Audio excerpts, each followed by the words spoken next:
vous travaillez dans l'administration judiciaire, Noria, et vous délivrez des certificats de nationalité française. Exact. Alors, qu'est-ce que vous dites? Alors, dans ce cadre-là, on reçoit les jeunes de 11 ans à 18 ans pour les déclarations 21-11 alinéa 1 et 21-11 alinéa 2 du Code civil, où on leur demande de justifier de 5 années de résidence en France pour ceux qui sont nés en France. Attention. Oui, je parle de ceux qui sont nés en France. Voilà, parce que le droit du sol, c'est les personnes qui sont nées en France. Et bon, un acte de naissance, un justificatif de domicile, les certificats de scolarité, ils viennent.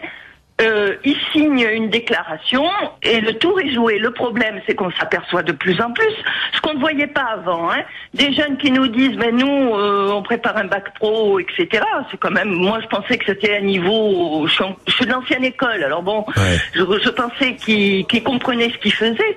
Absolument pas. Et je ne sais pas ce qui se passe au niveau de l'école en France, mais ils ne comprennent pas ce qu'ils font, ils ne comprennent pas ce qu'on leur dit. Ils sont nés en France, ils sont élevés en France, éduqués en France.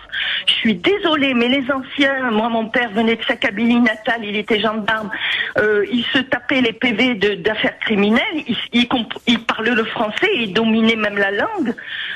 Mais ceux-là, j'arrive pas à comprendre. Ils nous regardent avec des yeux ronds.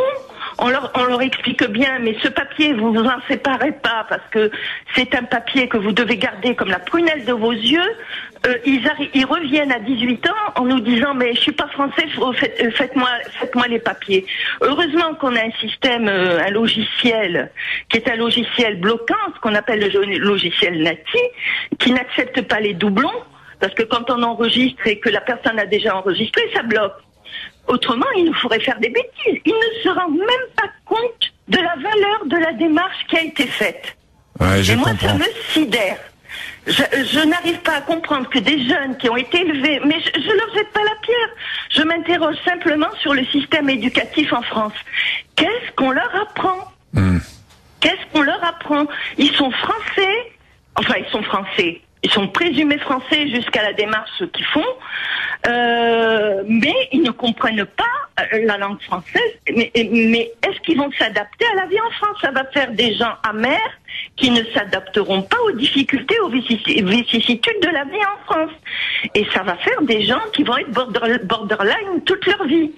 C'est moi la question que je me pose. Je suis juriste, donc je vois bien ce qui se passe au niveau des tribunaux. Ils veulent devenir français, ils demandent cette naturalisation. C'est pas une naturalisation. Non, c'est pas une naturalisation. Oui, c'est une demande de un certificat de nationalité. C'est une déclaration qui peut le faire obtenir après le certificat dans leur vie quand ils ont besoin de justifier de la nationalité.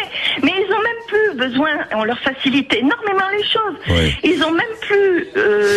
ils n'ont aucune conscience de ce que ça représente. Aucune conscience. En plus, je vais vous dire, nous, on alerte les mairies du lieu de naissance et il y a une mention marginale sur leur acte de naissance.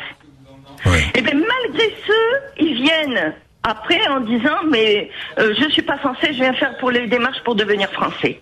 C'est-à-dire qu'ils n'ont pas compris la démarche qu'ils ont faite devant le tribunal. Alors c'est pour ça que et puis en plus on ne demande pas les casiers. On ne demande pas les casiers judiciaires. Là aussi, moi je m'interroge parce qu'avant dans le cas de la manifestation de volonté, ça se faisait. Là, on ne le fait pas. Il y a des tas de choses qui ne vont pas et c'est pour ça que moi je suis socialiste, mais je demande aux socialistes de mettre ce problème à plat parce que et il y a un autre souci. Il n'y a pas que les déclarations droit du sol, il y a maintenant le système des kafalas, c'est un autre problème. Mais là aussi, il y a beaucoup à dire. Parce que maintenant, avec un acte, on est soumis maintenant à des actes de religieux étrangers. C'est-à-dire, je vais vous expliquer, si j'ai 2 minutes. En droit musulman, on n'a pas la possibilité d'adopter, puisque la filiation naturelle n'existe pas. Oui, c'est interdit l'adoption. Voilà. Donc, les parents confient leurs enfants à un membre de la famille qui est français. On leur fait ce qu'on appelle une kafala, qui est un acte mis à disposition de l'enfant à ce membre de la famille. Ils viennent en France, sur la base d'une kafala, et ils nous disent, ben voilà, l'enfant que j'ai, ça fait 5 ans qu'il réside en France, il justifie des 5 années de résidence, et on doit accorder la nationalité française à cet enfant.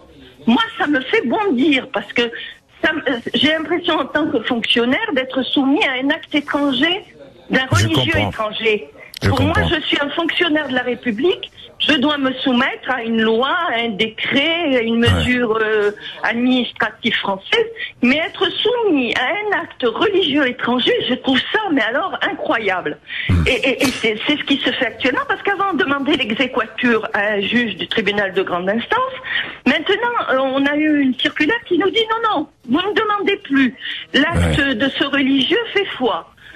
Eh bien, écoutez, moi, je suis mal à l'aise. Je vous le dis franchement, je suis mal à l'aise. Je l'ai compris. En tout cas, Noria, merci pour votre témoignage. Il était très clair et très explicite et nous permet de regarder tout cela avec lucidité. Merci, ma chère Noria. Merci vraiment. Au revoir, Noria.